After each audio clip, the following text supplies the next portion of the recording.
안녕하세요.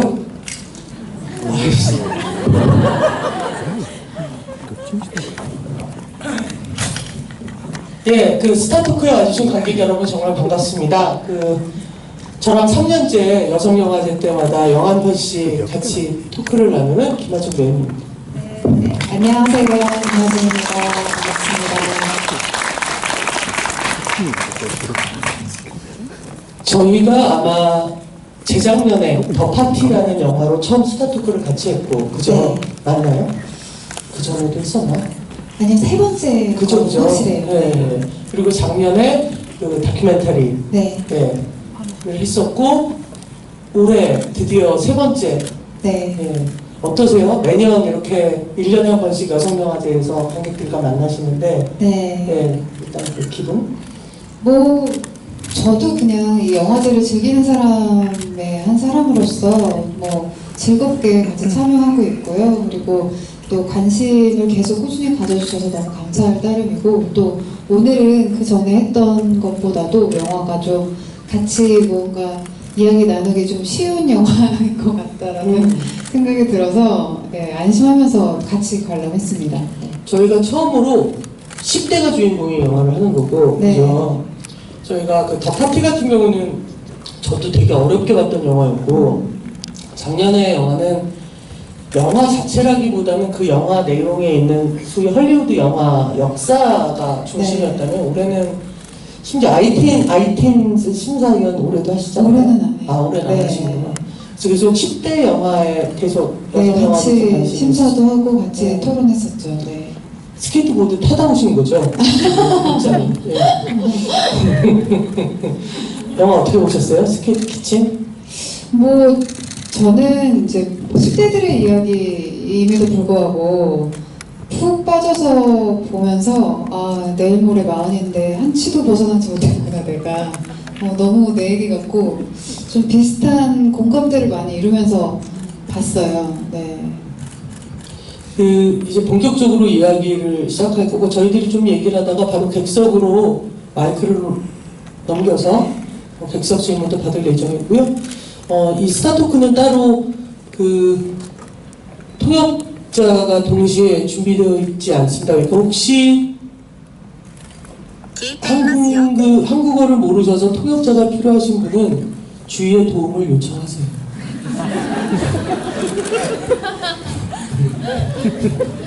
어떻게? 어쩔 수 없죠.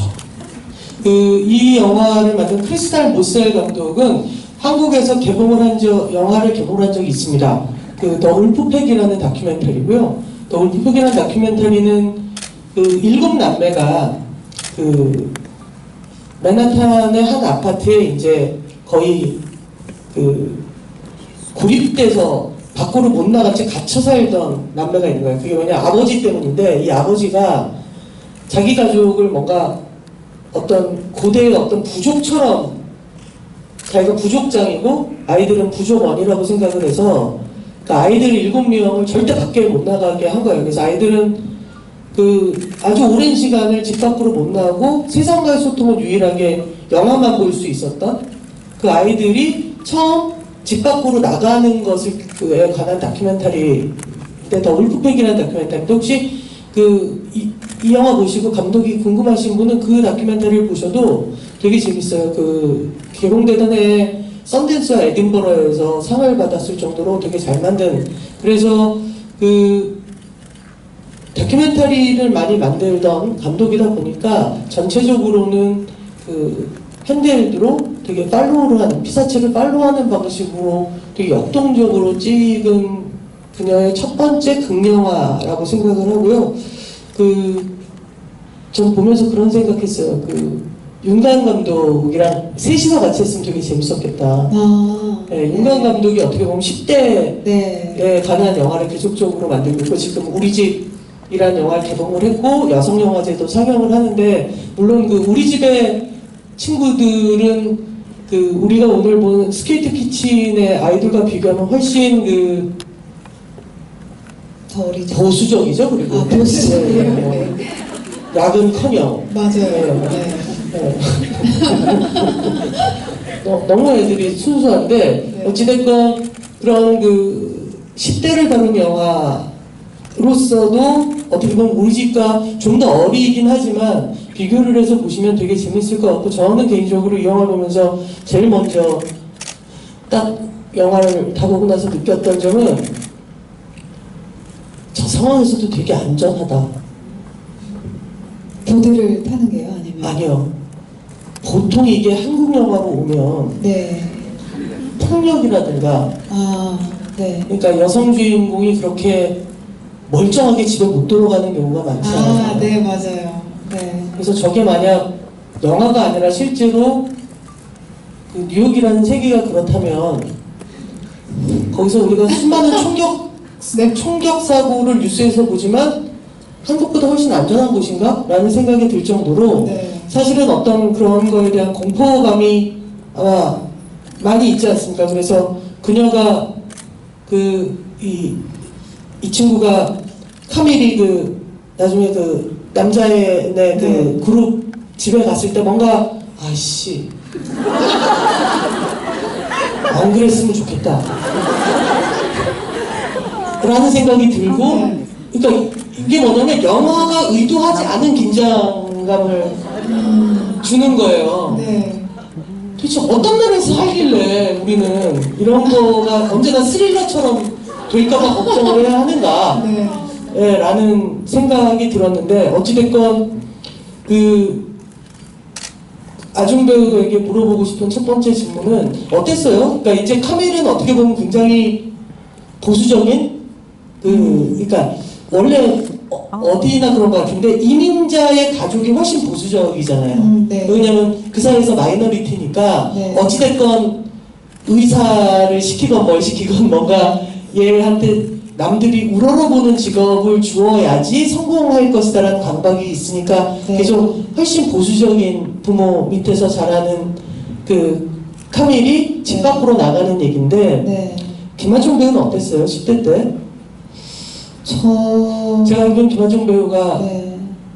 술도 안 마시고 네. 집에만 있는 걸로 알고 있는데. 근데 10대 때는 사실 저도 이렇게 막 굉장히 잘 적응하는 모범생이나 우등생은 아니었어요. 네. 그래서 근데 카밀처럼 어떤 그냥 일탈을 위한 일탈이라고 해야 되나? 그러니까 조금 더 어떤 카밀이 지키고 있는 적당선이라는 게 있잖아요.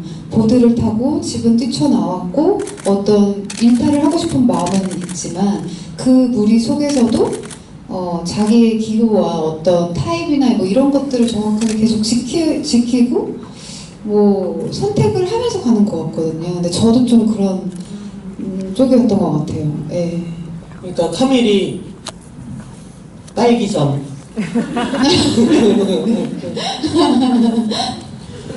그러니까 이 영화는 기본적으로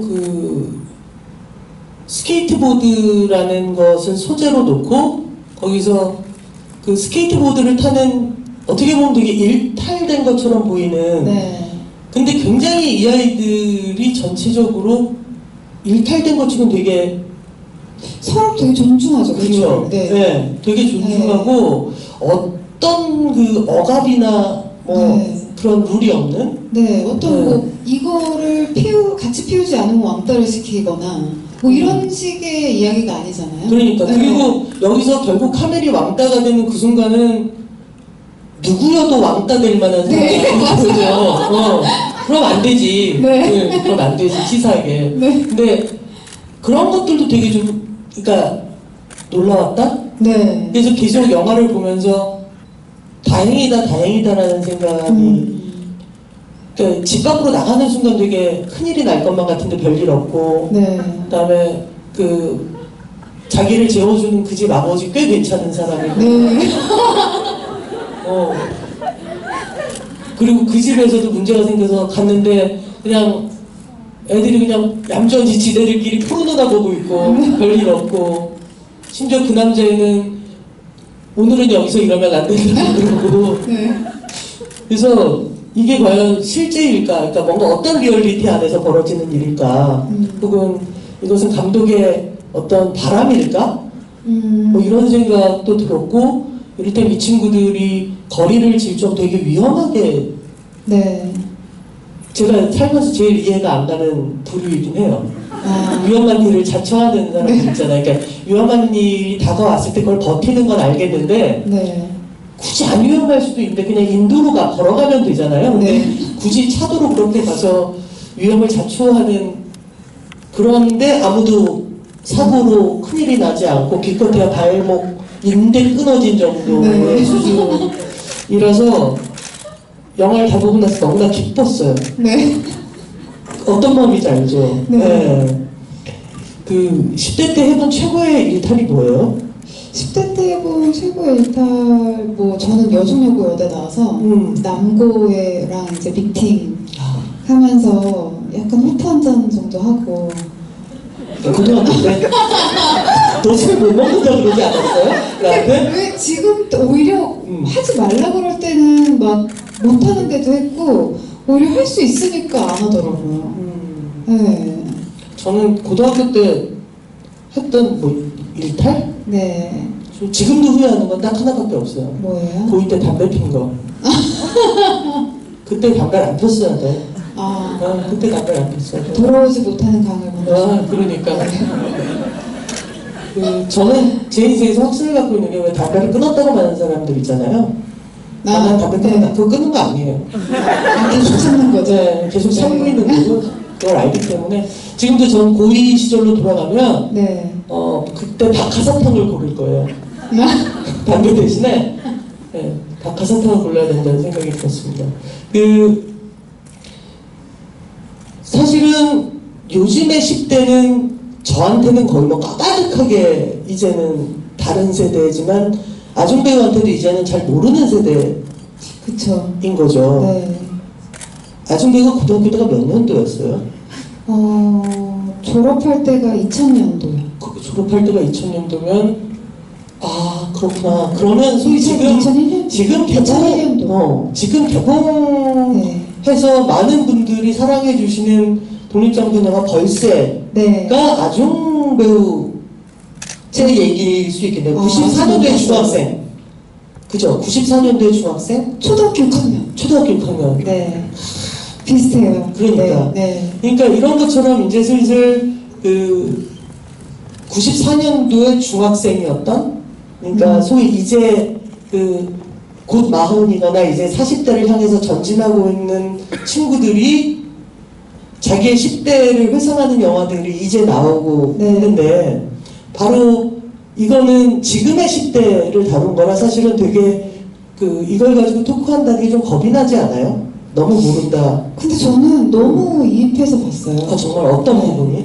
일단 이 가족에서도 서로 깊은 어떤 유대감을 느끼지 못하는 이 소녀가 이 가정을 뛰쳐나오면서 이제 공통의 관심사를 가지고 있는, 자기가 같이 연대할 수 있다고 믿는 사람들과 이렇게 어울리면서 일탈을 하고, 이제 자유분방하게 하고 싶은 거 뭐 놀이도 같이 하고, 하지만 이제 계속 거기서도 완벽한 소속감이나 연대감이 아니라 계속 조금씩 정서적으로 소외되잖아요. 남자들 무리에서, 그러니까 여자들끼리의 무리에서도 조금 더 보도를 잘 타는 남자들 사춘기 시기를 지나면 더 잘 타더라, 더 잘 타는 무리에 가고 싶어하고, 그 무리에 갔지만 역시나 오는 어떤 그건 좀 성적인 차이도 있는 것 같아요. 같이 딱 유대하고 공감할 수 있는 어떤 그런 정서가 아니라, 보드는 같이 신나게 탈 수 있지만 완전히 이렇게 결합되는 느낌을 못 받죠. 계속 겉돌면서 상대가 이야기 나누는 것에 그냥 힐끗힐끗 이렇게 참여하고 싶은 마음으로 바라보고, 그리고 그래서 이제 양쪽에서도 다 이제 소외를 당하고, 결국은 뭔가 나랑 가장 잘 통할 것 같은 남자에게도 옷을 다 벗고, 다 보진 않았죠. 살짝 유혹으로 그 남자 방에 먼저 들어누웠으나 거기서도 이제 소외를 당하죠. 예, 그럼 계속 이렇게 어떤 집단이나 소속이 되고 싶어하는 곳에서 소외를 당하고, 결국은 자기가 뛰쳐나왔던 가정으로 다시 이제 돌아가는 그 여정을 보면서 사실 아직 뭐 10대가 아니더라도 지금 현재 제가 처해져 있는 뭐 사회도 뭐 크게 다르지 않다. 우리는 사실 공통의 관심사로 모여져 있는 집단에 들어가 있는 경우가 많은데 사실 결국은 조금 더 사람과 사람의 거리를 더 좁혀 나가다 보면 서로 다름을 너무 느끼잖아요. 뭐 그러면서 다시 그 전에 내가 소속하지 못했던 곳으로 다시 가서 또 공감을 구하기도 하고 이런 순환들을 보면서 좀 많이 공감이 됐던 것 같아요. 네. 그런 대사도 되게 흥미로웠던 것 같아요. 그러니까 카밀은 아버지를 선택했었잖아요. 네. 엄마가 싫었고 네. 아버지가 훨씬 자기랑 잘 맞았는데 맞아요. 문제는 자기가 이제 그 2차 성징을 겪으면서 네. 자기 스스로 여성 선배가 필요해져 버린 거고 그래서 사실은 아버지랑 잘 살다가 엄마가 좋아진 게 아니라 엄마가 필요해져서 맞아요. 왔다라는 네. 그것도 네. 근데 생각해보면 저 역시도 언제나 저한테 제일 친했던 사람은 아버지 어때요? 정서적으로도 가까웠던 것 같아요. 저도 아빠랑. 네.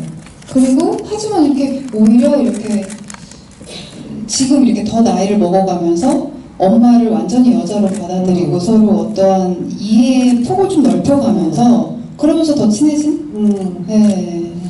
저는 제가 되게 나이 들고 나서 엄마랑 조금씩 친해지게 된 것 같아요. 그러니까 아마 한 40대까지 네.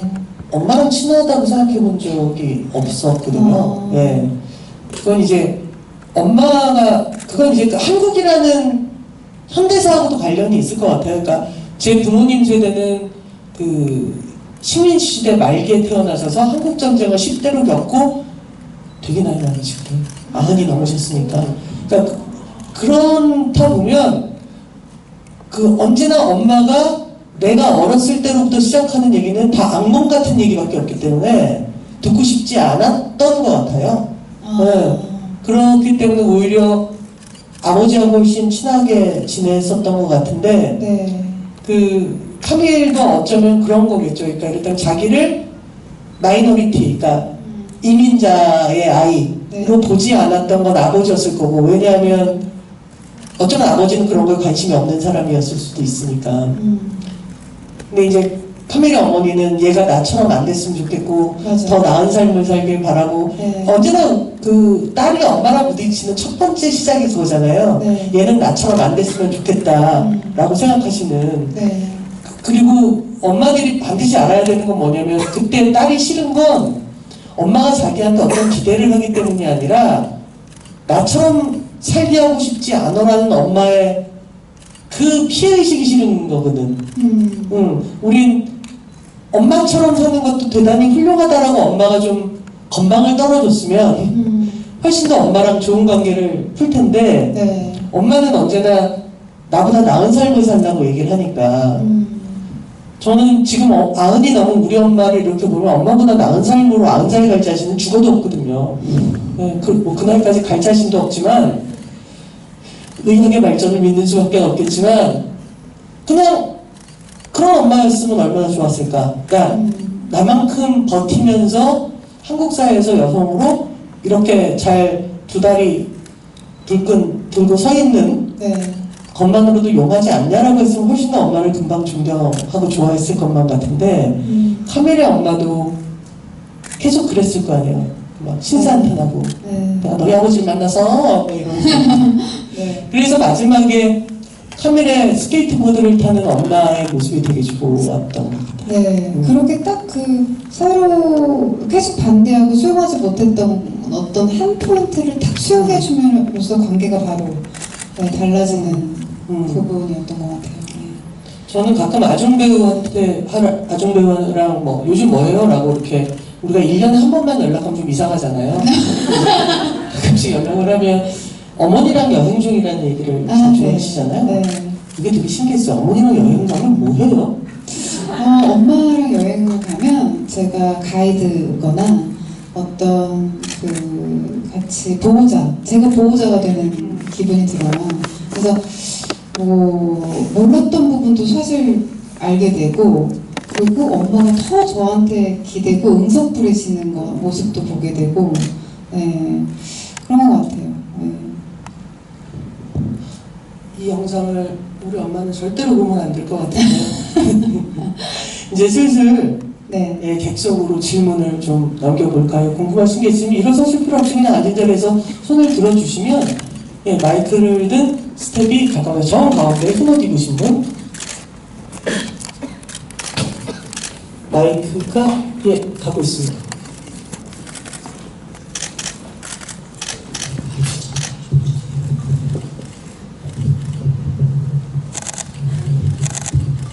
네, 저는 이 영화를 보면서 정말 다들 스케이트를 정말 잘 탄다 막 이런 생각을 많이 했는데 분명히 그 아중 배우님도 보시면서 좀 감회가 남다르셨을 것 같아요. 저거 다 배우들이 트레이닝을 해서 저렇게 스케이트를 타고 있는 거잖아요. 배우로서의 직업의식이랄까 그런 것들에 대해서 좀 들어보고 싶기도 하고, 그리고 뭐 다른 영화를 촬영하실 때도 저렇게 좀 혹독한 트레이닝을 통해 뭔가를 하셨던 경험이나 뭐 이런 것들이 있으시면 들려주시면 감사하겠습니다. 일단 아중 배우는 나쁜 인간 캐릭터를 하는 게 되게 혹독할 것 같아요. 해본 소리야. 네. 사실 진짜 근데 그러기도 해요. 네, 진짜 그 어떤 나쁜 역할을 하려면 그 캐릭터가의 어떤 양심이나 죄책감이나 이런 부분들을 좀 보편적인 사고는 좀 지워내고 그 인물이 가지고 있는 합당함, 본인 스스로가 본인을 이해하는 합당함을 좀 찾아야 돼서 그런 것들이 조금 어려운 것 같기는 하고, 저렇게 또 보드를 타거나 이런 어떤 기술적인 부분을 연마하는 부분이 뭐 드라마에서는 뭐 의사 역할이라던가, 그리고 뭐 모두가 많이 아시는 저의 뭐 아주 초창기의 출세작 미녀는 괴로웠대 뭐 노래를 부른다거나 춤을 춘다거나 특수분장을 한다거나 이런 부분들. 근데 사실 그런 부분은 도와주시는 분들이 또 많으세요, 상업 영화는. 그래서 좀 시간만 좀 여유롭게 주어진다면 기술적인 부분을 연마하는 거는 크게 어려운 일은 아닌 것 같고, 되려 저 친구가 이게 보드를 타면 이게 돈이 생기는 것도 아니고 사실 우리도 모두가 그렇잖아요. 내가 무언가 맹목적인 거에 굉장히 매달려 있을 때가 있는데 이걸 왜 이렇게 여기에 매달리는지를 이해할 수 없는 부분일 수 있거든요. 저는 보드 같은 경우는. 그래서 근데 저거를 매달리면서 내가 이 인물로서 이것에 왜 이렇게 몰두하는지 이런 것들을 더 캐치해내는 게 사실 배우로서 더 어려운 숙제가 아닌가 생각이 듭니다. 스케이트보드는 아니지만 정재은 감독의 영화 중에 태풍태양이라고 인라인 스케이트를 타는 10대 얘기를 다룬 영화가 있어요. 네. 네, 그 영화가 이제 제가 발레 교수를 만들 때 비슷한 시기에 나와서 네. 둘 다 잘 안 됐는데 근데 아마 정재현 감독한테 물어봐도 그렇겠지만 보통 프리프로덕션 기간에 저 같은 경우도 배우들이 한 3달 정도 발레 학원 하나를 정해놓고 거의 매일 몇 시부터 몇 시에 모여서 연습을 하거든요. 그러니까 액션이면 이제 액션 스쿨로 갈 거고, 스케이트보드면 이제 거의 한 3달 정도 보드장의 코치들과 함께 연습을 하고, 주변부 인물들은 아예 스케이트보드를 잘하는 친구를 오디션에서 뽑았을 거고, 네. 유명한 문소리 배우의 유명한 명언이 있지 않습니까? 배우는 입금되면 다 한다. 네. 네, 정답입니다. 입금만 되면 전에 어느 인터뷰를 보니까 이것도 마찬가지일 텐데 이병헌 배우가 미국 헐리우드에 진출해서 시나리오를 받았을 때 딱 자기를 묘사하는 첫 줄의 영어로 그는 완벽한 몸을 가졌다라고 써있는 순간 이건 6개월짜리다. 그때부터 이제 6개월 동안 준비를, 나는 이제 평범한 식사는 6개월 동안 못하는구나를 깨닫는 것처럼 사실은 모든 배우들이 그것이 액션이 있건 없건 그 캐릭터를 향해서 맞춘다는 것 자체가 되게 힘든, 그렇기 때문에 액션이겠죠. 예. 또 질문 있으시죠? 네, 여기 두 번째 줄에 계신 분? 예. 선글라스를 머리 위에 쓰신 분. 예. 저기 화면이죠. 네. 저는 두 가지 정도가 생각이 나는데요. 두 가지 정도가 생각이 나는데, 저도 그 2005년작인 그 태풍태양 말씀하신 그 영화가 그 영상을 보는 내내 책이나 논문이라면 천조 정도 격일 것 같다는 생각이 들 정도로 많이 생각이 났고요. 그리고 거기는 인라인이고, 그리고 그 남자 그 아이들 20대의 이야기를 다루고 있는데 굉장히 좋아하는 영화였는데 보는 내내 생각이 났고, 그리고 제가 마이크를요 이렇게 끝을 잡으시고 네. 약간 붙여서 네. 혹은 떨어뜨려서 네. 여러 가지로 해보시면 됩니다. 화이팅! 제가 20살 때 패러글라이딩 동아리를 들었었어요. 그런데 아까 이런 레포츠를 왜 하는지 모르겠다고 하셨잖아요. 아무것도 모르니까 할 수 있었던 것 같아요. 뉴스에서 그 패러글라이딩 사고가 나면 아버지께서 막 하얗게 질려가지고 어머니를 들들 볶으셨대요. 못하게 하라고. 그런데 저희 엄마는 이제 스스로 이제 그만둘 시기를 정하기를 기다려 주셨던 것 같아요. 그래서 보면서 그 어른들의 보호와 구속 사이에 어떤 의미 있는 고민들이 좀 들었거든요. 그래서 두 분의 얘기를 들어보고 싶습니다. 부모님이 하지 말라고 한 것 중에 끝내 했던 게 뭐가 있어요? 아정배우는? 전 인생의 대부분이 그런 거라 딱히 얘기할 게 없어요. 근데 저는 사실 그렇게 반대하셨던 게 별로 없기는 해요. 예. 그러니까 연기를 시작한다고 했을 때도 당연히 네가 되겠니? 이렇게 그냥 기대를 아예 안 하셨긴 했는데, 근데 가봐야 막다른 길인 줄도 네가 봐야 돌아오지라는 마음으로 좀 그냥 놔두셨던 것 같아요. 예, 그래서 그렇습니다.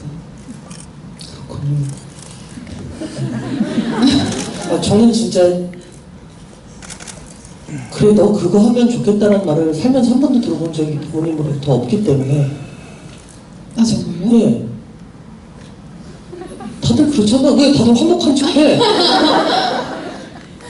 예. 그래서 사실은 딱히 그런 게 없는 것 같고, 그러니까 그런 것 같아요. 근데 문득 드는 생각은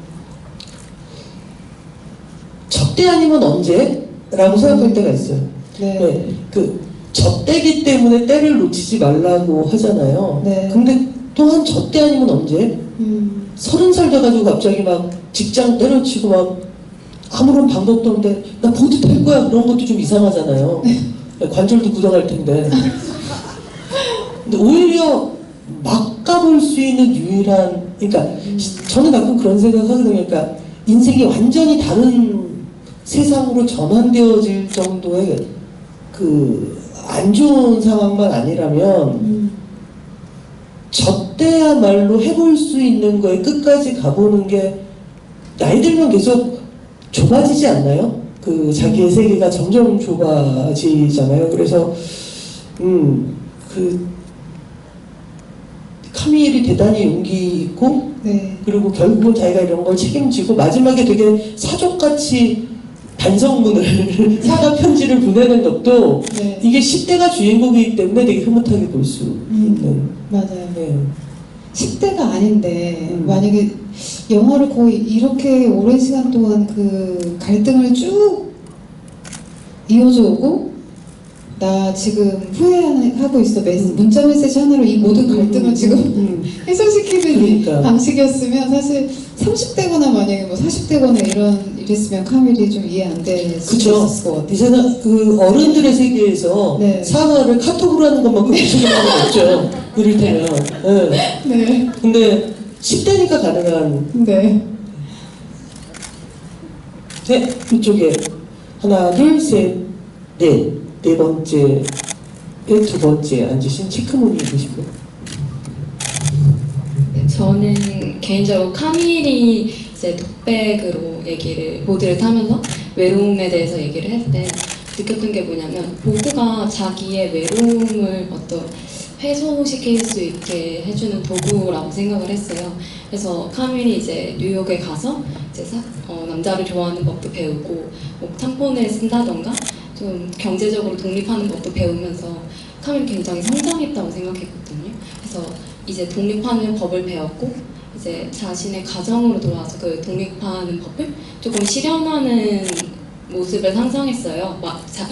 그 결말에서. 그래서 이제는 카밀이 보드를 안 타도 되겠다라는 생각이 들어서 이제 카밀이 앞으로 보드를 안 타고 조금 자신의 독립성을 유지시키는 방법으로 어떤 삶을 살아가지 않을까라는 생각이 들어서 혹시 두 분은 그 카밀의 미래에 대해서 조금 어떤 생각을 하셨는지 상상을 하셨는지 들어보고 싶습니다. 저는 사실 보드를 안 탈 거라고는 생각을 안 했고요. 보통 영화가 진행되면서 보니까 고통과 고난의 순간에 바로 다음 컷이 보드 실력이 느는 컷이더라고요. 굉장히 그 고통과 고난이 있으면 그 다음에 또 한 단계 업그레이드돼서 더 잘 타고 해서 이게 나중에 어떤 챔피언십에 나가는 거 아닐까 그런 생각을 좀 거기서 종목을 조금 바꿔서 네. 동계 쪽으로 가면 올림픽도 나갈 수가 있어요. 네, 그렇죠. 그래서 뭐 그런 상상을 좀 그렇게 가진 않겠지 하면서 상상을 하긴 했는데 영화의 이제 결말은 좀 모든 주변 사람들과의 관계에서 갈등이 조금 한 단계 해소가 됐잖아요. 그리고 본인이 양쪽에서 다 남자들도 여자들도 함께 어울리면서 그 사람이 막 쏟아져 나오는 광장에서 쭉 시원하게 타는 카밀을 보면서 이제 그렇게 몰두하지 않고 취미로 남겠구나 보드가. 저는 그런 생각이 오히려 더 들었었어요. 네. 그냥 저는 그런 생각을 해요. 계속 그냥 보드 타면 안 되나? 그러니까 무슨 뜻이냐면 이 세상 그게 제일 좋다는데 굳이 뭐 이를테면 한국식으로 하면 대학을 가고 공시생이 되고 그래야 하나? 그러니까 오히려 만약 사회가 그냥 좋아하는 걸 하지만 그렇게 돈을 벌 방법은 없는 친구들에게 너는 그렇다면 가난하겠지만 먹고 살고 자고 일주일에 한 번 극장에 가게 해줄게 라는 어떤 그 사회적인 배경만 있다면, 그 사회적인 바탕만 만들어질 수 있다면 이런 친구들은 그냥 계속 보드 타면서, 그래서 가끔 직장인들이 점심시간에 인스타 보고 우와 대단하다 라고 기쁨을 주는 것만으로도 되게 좋은 큰일이라고 생각을 하기 때문에 그냥 보드를 계속 타도 될 것 같고, 네. 이제 엄마가 바람이 들어서 같이 보드 타겠다고 그러지 않았으면 좋겠다. 왜냐면 카멜 같은 그 전문가들은 또 이렇게 새로 배우는 사람들을 가르치다 보면 자기가 실력이 줄어요. 맞아요. 네. 카멜이 얼마나 속상하겠어. 이 영화는 되게 재밌는 게 그 10대 성장 영화 치고는 정말 스케이트보드에 대해서 진지하잖아요. 네, 맞아요. 되게 네. 진지하고 그 조금씩 느는 거. 그러니까 결국 카멜이 친구들을 배신하는 건 자기가 너무 잘하기 때문이잖아요. 맞아요. 네. 네. 그래서 그런 생각을 해봤습니다. 네, 여기 안경 끼신 분? 맨 끝에 둘째 줄. 참고로 말씀드리면 여러분, 제가 지목을 했더라도 아무 의미가 없습니다. 마이크를 가지신 분이 알아볼 수 있게 대신 손을 조금만 더 길게. 아까 질문하셨던 분이랑 맥락이 좀 비슷하긴 한데 그 주인공이 이제 11살 때 그 우체선생이 있어서 아빠를 뒀지만 필요에 의해서 엄마랑 같이 살고, 그러면은 11살 때 자기가 어떤 주체적으로 그렇게 결정을 자기 스스로 한 거고, 어떻게 보면은 그 주인공이 조금 주체적인 그런 사람이었던 것 같아요. 아까 친구들한테 먼저 그 미안하다고 물론 문자 메시지긴 하지만 먼저 하고, 그다음에 이제 뭐 방황을 겪고 엄마를 싫지만 그래도 먼저 찾아간 거는 주인공이잖아요. 그래서 그 나이 때 보통 하라는 대로 하잖아요. 어리니까 끌려다녀야 된다고 해야 되나. 물론 그게 이제 고등학교 때까지도 이제 그렇긴 하는데, 그러니까 그런 나이 때 그게 가능한가. 그리고 두 분들은 어떤 순간에 본인이 생각하셨던 거예요? 어렸을 때 내가 정말 이제 주체적이구나 라는 그런 에피소드가 있으셨는지 궁금합니다.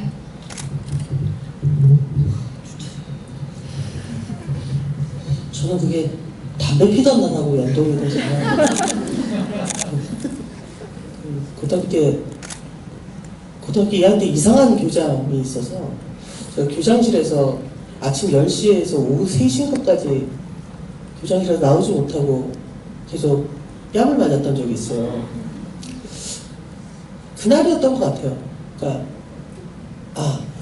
하기 싫은 건 버티면 안 할 수 있구나라는 걸 배웠고, 그러니까 저한테 뭘 시키셨는데 그걸 제가 하기가 싫어서 그랬던 거였는데, 그리고 두 번째는 그걸 부모님한테 얘기 안 했던 그 다음날 나 멋있어, 어른 같아 막 이런. 그러니까 부모님한테 말하고 싶지 않았고 내 선에서 어떻게든 끝을 보고 싶었다라고 해야 되나? 뭐 그랬던. 그리고 그냥 이제 담배를 피게 된 건데, 그게 문제야. 박하사탕을 딱 했으면 지금 되게 자랑스럽게 얘기했을 텐데, 그 와중에도 저는 박하사탕을 먹었지, 응? 여러분 건강을 위해서 라고 얘기할 수 있는데, 여하튼 저는 언제나 되게 게임값이라는 말을 많이 쓰곤 하는데, 게임값이요? 네. 게임값이 뭐냐면 어떤 행동을 하거나 어떤 것을 갖기 위해서 그만큼 내놔야 되는 게 언제나 있다고 생각해요. 그러니까 아무리 동정한 세계여도 그런 건 있다. 네. 예를 들면 독립영화를 하기로 선택하는 순간 내 인생은 한동안 굉장히 망하겠구나. 가난에 되게 익숙해져야 한다. 그리고 뭐 아르바이트를 다 직장을 다니는 동창들이 있는데 나는 아르바이트를 하며 뭐 결혼식 비디오를 끊임없이 찍으러 다니지만 난 영화 하는 애야, 결혼식 비디오를 찍는 애가 아니야, 영화 하는 애야 라고 나한테 얘기를 하며, 이것은 게임값이다. 그러니까 나를 불쌍하다고 생각할 이유가 없다 라고 생각한, 아마 전 카밀도 되게 나가서 엄마 뭐 이러면 너무 싫었을 것 같아. 돌아와서 엄마 집 바꾼 역시 고생이야, 집 미칠 거야 이러면 되게 영화가 배신한다는 생각했을 거예요.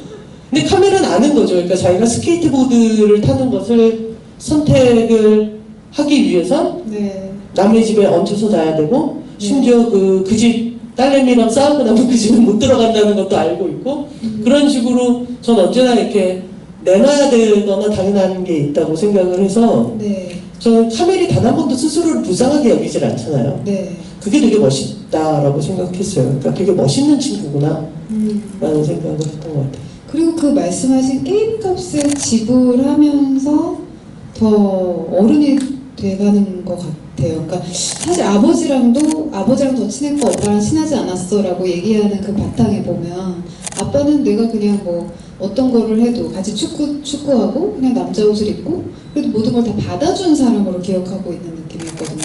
그리고 지금도 그 어떤 집단들을 거쳐가면서도 자신을 받아주는 혹은 받아주지 않는 그런 것들을 좀 깨닫고, 그런 게임값을 지불하면서 이 아이가 진짜 더 사람들과 진짜 어울리는 것이 뭔지 알아가는 과정인 것 같고, 저는 제가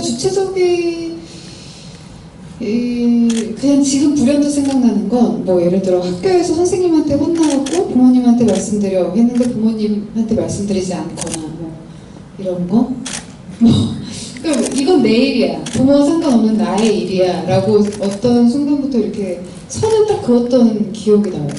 그게 이제 사춘기의 시작이 아니었나 싶어요. 그래서 뭐 학교에서 혼이 나고 뭐 부모님한테 말씀드리라고 해도 말씀드리지 않고, 어디는 네, 그리고 뭐 부모님 모시고 와 그래도 이건 제 일입니다. 부모님 모시게 할 수 없습니다. 그리고 좀 도발을 한다거나 뭐 그러면서 이제 나 부모님 이렇게 따로 이렇게 이렇게 선을 그으면서 제가 생겨났던 것 같은 기억이 나네요. 네. 우리나라 선생님들은 너무 부모님을 좋아해. 네, 그게 문제라고 생각해. 또 저 뒤에 세상의 여배우는 김하정 배우뿐이래요. 저희 저희 팬클럽 9호예요. 네. 그 영화를 관통하는 카테고리 중 하나가 요즘 세대 혹은 세대 갈등이라고 생각을 했는데 마지막 장면에서 카나의 어머니가 옷을 보면 약간 의료계통 종사자로 보이는데 실질적으로 카밀이 예를 들어 여성용품의 사용에서 탐폰을 사용하면 몸이 이상해진다라는 이렇게 잘못 알고 있는 부분들, 그러니까 결국에는 11살 때 그 카멜이 자신의 여성성을 깨닫고 어머니에게 갔음에도 결국에는 제대로 이렇게 교육을 받지 못했다는 생각이 들어서 그게 약간 세대 간의 어떤 소통과도 관련이 있을 거라고 생각하거든요. 그리고 또 요즘 또 아까 보면 SNS 문화가 이 영화의 가장 큰 주제라고 생각하는데 결국에는 뭐 SNS나 뭐 인플루언싱 같은 그런 문화로서 다수 대중의 좋아요를 받고 어떤 좀 잘 나오는 영상을 찍고 거기에 좋아요를 받는 그런 문화, 어떤 또래 집단의 어떤 또래 집단만이 가질 수 있는 그런 문화에 대해서 요즘 아이들이 갖고 있는 그런 생각들, 그런 것에 대해서 두 분은 어떤 조금 기성세대로서 어떻게 바라보셨는지 궁금합니다.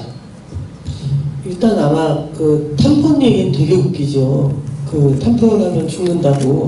아마도 어머니의 말투를 보면 그 멕시코계거나 쿠바계거나 여하튼 대충 퉁치면 카톨릭일 것 같다는 생각이 들었어요. 그래서 이거는 그 종교적인 것이 훨씬 컸을 것 같아요. 그러니까 이게 이제 처녀성 뭐 이런 거, 처녀막 뭐 이런 거와 관계가 되기도 하고 또는 그 어떤 종교적인 문제도 있고 굉장히 보수적인 그 어머니가 아마 그랬겠죠. 그거 쓰면 뭐 몸에 더 나빠.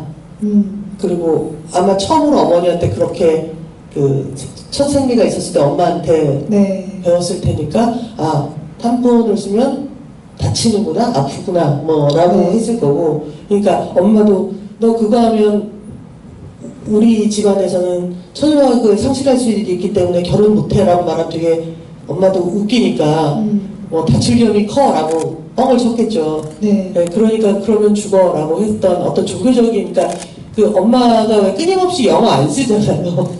영어 안 쓰는 그런 것들이 아마 그런 것을 보여주기 위한 건 아니었을까라는 생각이 들고. 중간에 또 그런 말도 나왔던 것 같아요. 그 보드 타다가 다쳐서 병원에 갔다 온 딸한테 너 보드 타다 그러다 불임되면 어떡하려고 해. 그러니까 뭐 이 딸의 관심사가 어떤 거인지가 중요하기보다 여자는 아이를 가져야 하는 몸인데 이런 옥체를 잘 보존해라라는 식의 그런 의미가 가장 크더라고요. 엄마가 딸을 보는 시선이. 저는 사실은 정말 지금의 10대, 20대까지 저 같은 경우 이제 제 스태프들은 20대들이 되게 많잖아요.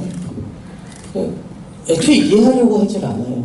그러니까 이해하려고 하는 순간 그게 제가 무례하게 보일 수도 있다고 생각하기 때문에 그냥 모르는 사람이라고 생각을 하고, 특히 요즘 한국의 가장 큰 문제 중에 하나는 40, 50대들이 너무 10대, 20대를 비평하고 있다는 생각이 들 때가 있거든요. 그러니까 어느 세대나 자기 나름의 그냥 각각의 성장 과정이 있을 거고, 그러니까 저는 아직도 이해 못하겠는 게 그거예요.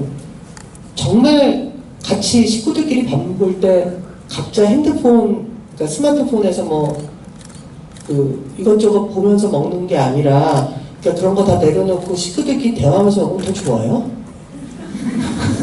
막 그런 막 좋고 그런가? 라고 생각할 때가 있거든요. 네. 여러분 가족끼리 밥 먹을 때 각자 자기 일을 하면 싸울 일이 없어요. 사실은 진짜 화목한 길일 수도 있어요. 네. 각자 좋아하는 거 보면서 밥 먹고 필요한 얘기만 하고. 저는 오히려 한국 사회는 너무 가족들끼리 말을 많이 해서 문제는 아닐까라고 생각할 때가 있거든요. 네. 그러니까 사람이 생각하는 게 네. 이거 정말 어느 특정 종교를 비하하는 거 아닙니다. 예를 들어서 대부분 가족은 종교가 같잖아요. 네, 그쵸. 그럼 맨날 가족이랑 얘기하면 이를테면 어디 교회 다니는 기독교인 5명하고 외에는 1년 동안 대화가 없는 거나 마찬가지잖아요. 네. 예를 들면 그럼 좀 이상해지지 않을까? 우리가 가끔은 다른 종교를 가진 사람하고도 얘기를 해보고 종교가 없는 사람하고도 얘기를 해봐야 되는지 이렇게 사람이 성장하는데 그래서 그런 것에 입각해서 이건 그런 거 아니에요. 뭐 종교 비하는 거 아니에요. 제가 종교를 비하하고 싶었으면 왜 요즘 목사님들 자꾸 아들한테 교회를 줘요? 라고 얘기했겠죠. 근데 그런 얘기 안 하잖아요. 근데 너무 가족의 화목에 대한 강박 때문에 네. 그런 생각? 그게 입각해서 저는 저보다 어린 친구들한테 좀 경계를 해요. 그러니까 내 판단으로 하다 보면 그게 되게 무례한, 그러니까 내가 보기에 진짜 한심해 보일 수 있잖아요, 저 친구가. 근데 그 친구는 그게 자기 입장에서는 전혀 한심한 게 아닌 네. 거면 그쵸. 어떡해. 그쵸. 예, 그래서 이렇게 소통을 잘 안 하려고 해요. 그러니까 차라리 그게 낫다고 생각하는 거예요. 소통을 안 하는 게.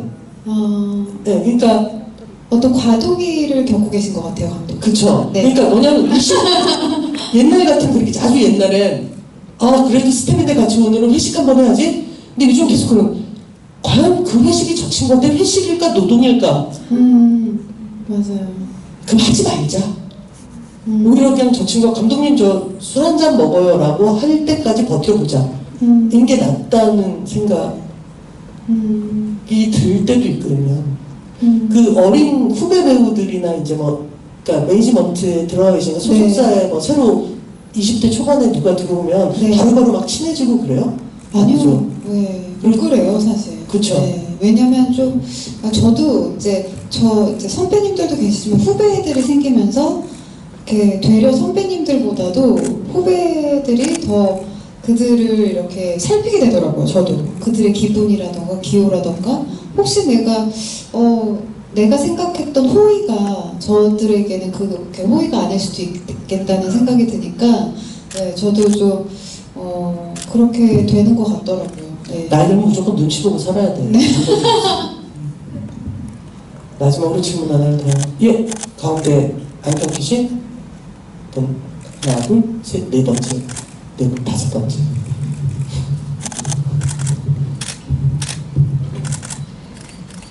네, 저 카밀이 남자애들하고도 어울려보고 여자애들하고도 어울리는 그런 장면들이 나왔는데 그때 그 남자애들의 대화와 여자애들의 대화에서 차이가 있었어요. 여자애들은 내용 주제가 굉장히 복잡했는데 뭐 생리, 가스라이팅 그리고 다양한 공감대를 형성하기도 했고 남자애들은 섹스, 음악, 스케이트보드 조금 제가 보기엔 단순하다고 생각했거든요.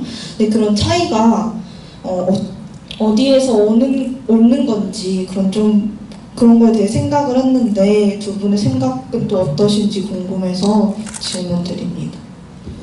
이거는 정말 저도 아직도 모르겠는 부분이긴 해요. 제가 남자로 다시 태어나면 알까라고 생각이 들 만큼 여자들끼리의 관계는 우리는 훨씬 더 뭔가 내밀하고 좀 더 많은 거를 수평적으로 공유할 수 있는 사이라고 생각을 들 때가 많거든요. 근데 저도 남자들끼리 제가 남성이 돼본 적이 없으니까 완전히 그들의 어떤 그 관계 속에 탁 존재해본 적 넘는 것 같기도 한데 그래도 이제 그들을 이렇게 아주 가까운 거리에서 볼 때 남자들은 수평적인 관계라기보다 어떤 것들이 서로 인정이 되면 상하 관계가 딱 질서가 확립되는 느낌도 있고 그리고 어떤 말씀하신 여자들처럼 좀 다양한 것에서 같이 공감한다기보다 뭔가 한두 가지의 좀 자극적인 가십거리라던가 뭔가 이런 것들이 굉장히 친해지는 느낌이 더라고요. 그래서 저도 사실 그 부분은 정말 미스테리한 미지의 세계예요. 저도 이게 어쩔 수 없는 근데 이게 뭐가 나쁘다 좋다라고 할 수도 없을 만큼의 어떤 동성 간의 문화가 다른 것 같더라고요. 근데 이거는 차이라고 받아들여야 될 것 같기는 해요. 그냥 내가 뭔가 모르는 차이가 있구나. 이 차이를 받아들여야 함께 할 수 있는 것 같긴 한데 저도 아직 이 부분은 잘 모르겠어요. 근데 또 나이가 들면 달라지는 부분도 있다고 생각을 해요. 네, 그러니까 이를테면 지금 저하고 같이 작업을 하는 친구들 중에서는 그 남성 PD와 남성 조감독이 제일 되게 네. 이런저런 얘기를 끊임없이 얘기하는. 네. 그래서 쟤는 왜 이렇게 말이 많을까? 왜 이런저런 얘기를 할까? 라고 생각할 정도로. 그러니까 그건 뭐냐면 어떤 환경에서 어떤 일을 하고 어떤 사람들과 어떤 관계를 맺느냐에 따라 또 달라지는 것 같아요. 그러니까 저는 그렇게 그러니까 이를테면 큰 얘기 위에는 잘 못하는 여성을 본 적도 많고 근데 일단 뭐냐면 20살이 넘어가고 30살이 되면서는 이 사람이 어떤 환경에서 어떤 일을 하고 어떤 사람들과 커뮤니케이션을 하느냐에 따라서 또 되게 달라지는 부분이 있는 것 같다는 생각이 들고요. 여하튼 말씀하신 것을 못득 떠오르는 건 이 영화의 또 하나 재밌는 건 얘 성정체성이 무엇이든 얘 인종이 무엇이든 아무도 관심 없어하는 네. 그런 것들이 맞아요. 그러니까 뭔가 그 감독의 판타지 같은 세상인가? 근데 생각이 실제 뉴욕에 사는 아이들은 저러지 않을까라는 생각도 들더라고요, 진짜. 정말? 그렇게 대단한 곳이라고 그곳이? 대통령이 트럼프인데? 뭔가 지금 저들은 너랑 나랑 왜 달라? 라고 차이를 이상하게 받아들이지 않고 너랑 나랑은 원래 당연히 달라라고 인정하고 들어가는 문화? 그런 것들이 좀 대단하게 보일 때가 있어요. 맞아요. 저희가 이제 시간이 슬슬 정리할 때가 돼서 이제 김하중 배우는 곧 영화 개봉이죠? 네네. 언제죠? 추석에 나쁜 녀석들 개봉해요. 네, 여러분 관심 많이 가져주시고. 추석 대목에 개봉을 하는 영화가 보니 대단한 영화거든요. 네. 네, CJ에서 잘 봐주셨나봐요. 아, 다행이다. 제가 알기로는 OCN 드라마 네, 맞아요. 였던 네. 것의 극장판. 네. 네, 그래서 김하중 배우는 올해 추석 때 네, 또 추석 때 여러분 찾아뵙겠습니다. 그리고 또 뭐 하시는 거 많지 않나요? 그 비슷한 시기에 이제 예능 프로그램 올 원래 봄에 했었는데 이제 9월에 방송될 것 같아요. 어떤 거요? 예능을 한다고요? 근데 한 3회에 끝나요. 네, 한 잘 3회. 못했나 보군요. 돈이 너무 많이 들어가서 금방 끝내시더라고요. 네. 그래서 김하중 배우의 모습은 여러분들 올 가을 추석 연휴에 네. 만나실 수 있습니다. 예, 꼭 내년에 우리는 어떤 영화 할까요? 우리가 지금 소위 영국의 망해가는 좌파에 네. 관한 얘기를 했었고, 맞아요. 그 다음에는 1920년대, 30년대 헐리우드 여성 배우의 네. 위대하고 불행했던 얘기를 맞아요. 했고, 네. 요번에는 판타지 같은 세상에서 살고 있는 뉴욕의 맨하탄의 10대 얘기를 했어요. 다음번에 꼭 해보고 싶은 거 있어요? 다음번에 꼭 해보고 싶은 거요? 저희 한국 영화로도 한번 그럼 그 감독님이 그치, 그 감독이 오겠지. 그렇겠지. 우리는 주로 영화는 트는데 감독이 안 오는 영화를 하는 거잖아. 그러니까. 그때 그럼 봐야 되겠네요. 그렇죠. 네. 사실은 한국 영화는 되게 재밌을 것 같죠. 네. 그럼 다음번에는 스타 토크라고 하기에는 조금 애매하지만 네. 그 감독을 가운데 놓고 네. 한국 영화인데 감독을 가운데 이를테면 벌새 감독을 가운데 놓고 네. 김하중의 1994년 네. 감독의 94년 저의 94년 네. 이러면서 얘기를 해도 되게 재밌을 것 같으니까 맞아요. 한번 내년에는 네. 또 어차피 우리는 할 거잖아요 이거는. 네. 예, 언제까지 할 거냐면 한 2028년 정도까지 하려고 해요. 2028년까지는 여성영화제에서 사실은 김하중 배우가 여성영화제를 너무나 많이 사랑해 주셔서 그러니까 그 3년 전 페미니스타, 4년 전 페미니스타, 5년 됐어요, 전, 이제. 네. 5년 전에 페미니스타를 하시면서 계속 여성영화제에 관심을 가지시면서 네. 그런 작업, 이렇게 이벤트를 해주시기도 하고 스타 토크를 하고 심사를 하고 뭐 이래 주셔서 그 제가 알기로는 명예 집행위원인 걸로 알고 있는데 네, 이렇게 받았어요. 네. 네, 그래서 정말 저 개인적으로 제일 잘 됐으면 좋겠는 배우. 네, 감사합니다. 너만 잘 되면 된다. 네. 네, 그런 배우셔서 네. 올해도 이렇게 와셔서 되게 대단히 감사하고 또 스타토크 있는 걸 알고 이렇게 가득 찾아와 주셔서 그리고 올해는 좀 그 매년 3년째 하고 있지만 그나마 되게 재밌는 영화를 네. 사실은 그렇게 재미가 있진 않았잖아요 우리가. 올해는 재미도 있는 영화를 하게 돼서 되게 감사하고요. 다시 한번 함께 해주셔서 감사합니다. 마지막으로 인사 한번 해주시죠. 네, 오늘 이렇게 쉽게 재밌게 나눌 수 있는 영화 봐서 함께 봐서 너무 좋았고요.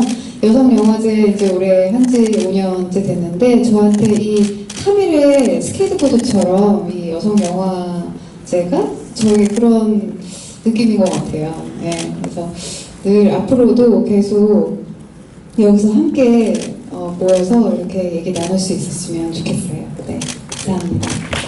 네, 끝까지 함께 해주셔서 감사합니다. 고맙습니다.